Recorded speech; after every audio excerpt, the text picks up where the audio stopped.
Hi students, in this lecture we will discuss about two-level clippers. Two-level clippers are also called as combinational clippers or double-end clippers. These two-level clippers can be designed with the help of linear and non-linear elements. The linear elements are resistors and non-linear elements are diodes. With the diodes we will design two-level clippers here. So to design a two-level clipper, so two diodes are required with two reference voltages.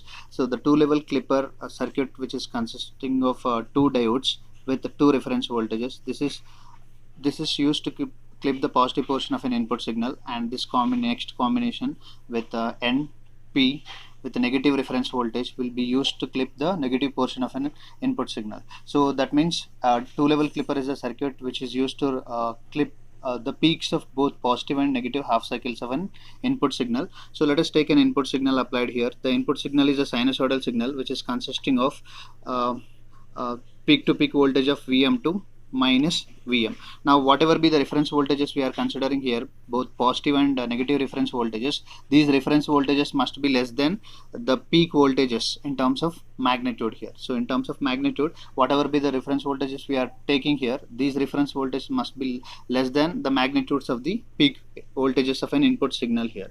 Now we are comparing this input signal with respect to the reference voltages, and we'll see the output response. So these are generally used for amplitude limiting or noise elimination in case of FM transmitters. Now what are the conditions we need to analyze here? The first condition is what happens when the input voltage is greater than positive reference voltage. Positive reference is VR1. If Vi greater than VR1, what will be the output response? And the second condition is when the input voltage lies between VR1 and VR2. That means VR1 greater than Vi greater than VR2. If it is lies between the two reference voltages, input voltage, what will be the output response or output voltage? Third condition is, so the third condition is when the input voltage is less than VR2, less than the negative reference voltage. For example, the input voltage is varying from 5 volts to minus 5 volts. If you take the reference voltages as 3 volts and minus 2 volts, now we need to analyze what happens when the input voltage, that is greater than the reference voltage 3 volts, and it is lies between 3 and minus 2 volts, and if it is less than minus 2 volts, what will be the output response? So let me analyze for the all these three cases.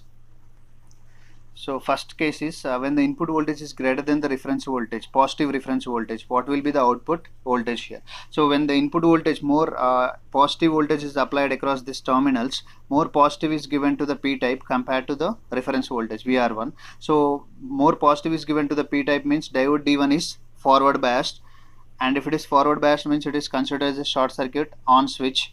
Now positive voltage is given to the diode D2 and N type, so it is given to the N type. Positive is given to the N type and negative is given to the P type. This is diode D2 is reverse biased. If diode D2 is reverse biased and it is an ideal diode and it is considered as an open circuit off switch, so diode D1 is short circuited and diode D2 is open circuited here. So diode D1 is short circuited and diode D2 is open circuited here. It is an off switch. Now what will be the output voltage here? So across, this is an open circuit means there is no significance of this VR2 reference voltage. Now this is the voltage across this terminals, across the reference voltage VR1. So the output voltage V0 will be restricted to VR1. So this is the first case. For input voltage is greater than VR1, the output will be restricted to VR1, and that means it is clipping the positive portion of a input signal. So let us take case 2 here. The case 2 is when the input voltage lies between the two reference voltages, between VR1 and VR2. So if it lies between both reference voltages, what will be the output voltage here? So let us take this combination with reference voltages, and we are applying an input here. This input is a sinusoidal signal, and the second one is with the diode combination with NP with reference voltage, negative reference voltage VR2, and we are taking output across this terminals here. Now if the input is lying between VR1 and VR2, now we are applying either here whatever be the voltage we are applying, either we can apply, so this is positive or negative. So the positive voltage we are applying here to the diode D1, but whatever be the positive applying to the diode D1 will be less than the reference voltage. Here VR1 is greater than input voltage. Therefore diode D1 is reverse biased and it is open circuited, and it is considered as off switch. So if you give the positive portion here, positive input here, positive is given to the N type, and the diode D2 is reverse biased. D2 is reverse biased and it is considered as an open circuit off switch. Or otherwise you can take this portion where the input voltage becomes negative. If you give negative to the P type, negative to the P type, diode D1 is anyway reverse bias, but negative to the N type, but more negative voltage is applied to the P type here. In that case also diode D2 is reverse biased. So diode D1 and D2 are reverse biased. They are considered as an open circuits here. If both the diodes are open circuited, the output voltage follows the input voltage here. Because there is no significance of these reference voltages, output voltage will be restricted to, or it will be follows the input voltage. So that means output linearly varying with respect to the input voltage, because there is no existence of these capacitors. These diodes are considered as open circuit here. So case 3, if input voltage is less than VR2, so if you apply the input voltage which is less than VR2, this is a negative voltage. If, for example, this is minus 2 volts, means if you apply less than minus 2 volts, more negative voltage is applied across this terminals. Negative is given to the diode D1 P type. So negative is given to the P type means diode D1 is reverse biased and it is considered as open circuit or off switch. So when negative is given to the N type, and here reference voltage negative is given to the P type, but the more negative signal is applied to the N type means the diode D2 is forward biased here. So it is forward biased and it is considered as a short circuit and it is on. So what will be the resultant equivalent circuit when the diode D1 is reverse biased and diode D2 is forward biased? So it is this is open circuited with reference voltage VR1. Now this is short circuited and negative positive reference voltage VR2 and input is applied here.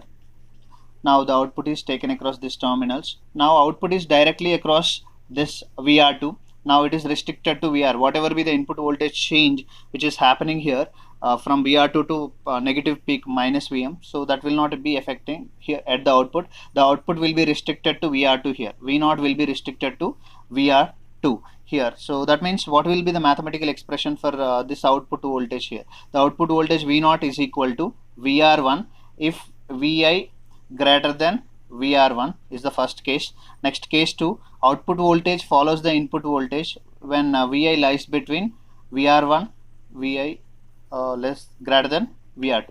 If it lies between VR1 and VR2, the output follows the input and it is restricted to VR2, negative peak voltage, negative voltage VR2. So if Vi less than VR2, this is the mathematical representation of the output voltage. So this is mathematical representation of the output voltage. It is restricted to VR1 when input voltage is greater than VR1, and it follows the input when it lies between VR1 and VR2, and it is restricted to VR2 when input voltage is less than VR2. So let us we analyze waveforms here, the input and output waveforms. So this is an input signal. It is a sinusoidal signal. It's a sinusoidal signal with a peak-to-peak voltage of 2 Vm and maximum peak voltage is Vm. I mean minimum is minus Vm, and this is the signal, and it is both positive and negative portions are clipped here. Both positive and negative peak portions are clipped here. So with taken reference voltages as this is reference voltage VR1 and this here the reference voltage is VR2. So it clips both positive and negative portions. And what will be the corresponding output signal here? So the corresponding output signal is, now in this portion it is as it is. After that it will be restricted to a positive voltage of VR1. Now it will be same as input here. Now again it will be restricted to a voltage. Again it follows the input here. Again it will be restricted here. So this is used to clip both levels, both positive and negative peaks of a input signal, and this is the response we are getting at the output of a two-level clipper. Now we will see the transfer characteristics here. The transfer characteristics is nothing but the curve drawn between input and output voltages, that is output with respect to input. So V0 with respect to Vi here. Now there are two reference voltages here. One is VR1, another is VR2. Now if in between VR1 and VR2 the output follows the input signal, whenever it reaches, input voltage is reaches to VR1, if it is greater than VR1, now output will be restricted to VR1. When the input voltage is less than VR2, the output will be restricted to VR2 here. Now this is the portion where Vi less than VR2, and this is the portion in which VR1 greater than Vi greater than VR2, and this is the portion in which Vi greater than VR1. In this region it will be restricted to VR2, means this is a clipping region, so it clips the positive or negative peak of a signal, and this is the portion in which the output will be restricted to VR1. This is also clipping region, and this is positive clipping region, and in this region from VR1 to VR2, this region is called transmitting region. Transmitting region, where the signal is transmitted as it is. So this type of clippers are generally used for amplitude limiting or to eliminate the noise in FM transmitters. I hope you understand this lecture. Thank you for watching this video.